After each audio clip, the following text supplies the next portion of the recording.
মিথিলা, মা, আমি তো ওর কাছে যাচ্ছিলাম। কেন আপনি আমার কাছে যাচ্ছিলেন কেন? মা, আমার ছেলে তোমার জন্য খাওয়া দাওয়া করছে না, ও যেন কেমন হয়ে গেছে। তুমি আমার ছেলেটার সঙ্গে এরকম করো না। আমার ছেলেটা তোমাকে অনেক ভালোবাসে। আমার ছেলে তো পড়াশোনা করছে, দেখবে ও একদিন অনেক বড় হবে। ওকে তুমি ক্ষমা করে দাও মা।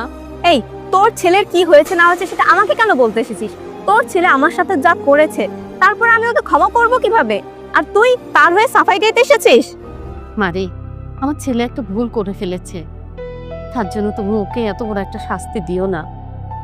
আমি তো জানি তোমরা দুজন দুজনকে খুব ভালোবাসতে। আমার ছেলের ভুলের কারণে তোমরা অনেক দূরে চলে গেছো। আমার ছেলের ভুলটা ক্ষমা করে দিয়ে দেখো না তোমরা আবার এক হয়ে যেতে পারো কিনা।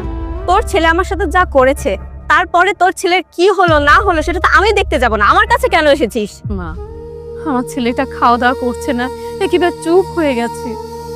আমি মা হয়ে কতটা সহ্য করতে পারি বলো?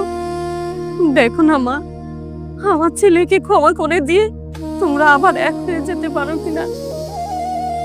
এবারের মতো তোকে ক্ষমা করে দিচ্ছি, শুধু তুই একজন মা বলে। দ্বিতীয়বার যদি তুই আমার সামনে এসেছিস